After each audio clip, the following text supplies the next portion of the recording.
When I was a child, I always wanted to be a superhero. I wanted to save the world and then make everyone happy. But I knew that I'd need superpowers to make my dreams come true. So I used to embark on these imaginary journeys to find intergalactic objects from planet Krypton, which was a lot of fun but didn't yield much result.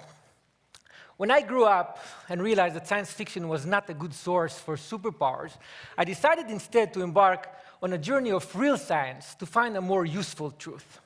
I started my journey in California with a UC Berkeley 30-year longitudinal study that examined the photos of students in an old yearbook and tried to measure their success and well-being throughout their life. By measuring the students' smiles, researchers were able to predict how fulfilling and long-lasting a subject marriage will be, how well she would score in standardized tests of well-being, and how inspiring she would be to others. In another yearbook, I stumbled upon Barack Obama's picture. When I first saw his picture, I thought that his superpowers came from his super collar. But now I know it was all in his smile. Another aha moment came from a 2010 Wayne State University research project that looked into pre-1950s baseball cards of major league players. The researchers found that the span of a player's smile could actually predict the span of his life. Players who didn't smile in their pictures lived an average of only 72.9 years, whereas players with beaming smiles lived an average of almost 80 years. The good news is that we're actually born smiling. Using 3D ultrasound technology, we can now see that developing babies appear to smile even in the womb.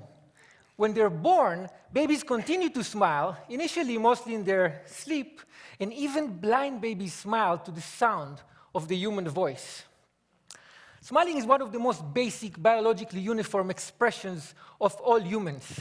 In studies he conducted in Papua New Guinea, Paul Ekman, the world's most renowned researcher on facial expression, found that even members of the Fori tribe, who were completely disconnected from Western culture and also known for their unusual cannibalism rituals, attributed smiles to descriptions of situations the same way you and I would. So from Papua New Guinea to Hollywood, all the way to modern art in Beijing, we smile often and use smile to express joy and satisfaction. How many people here in this room smile more than 20 times per day? Raise your hand if you do. Oh, wow. Outside of this room, more than a third of us smile more than 20 times per day, whereas less than 14% of us smile less than 5. In fact, those with the most amazing superpowers are actually children, who smile as many as 400 times per day. Have you ever wondered why being around children who smile so frequently make you smile very often?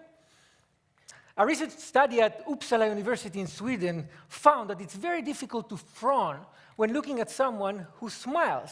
You ask why? Because smiling is evolutionarily contagious, and it suppresses the control we usually have on our facial muscles.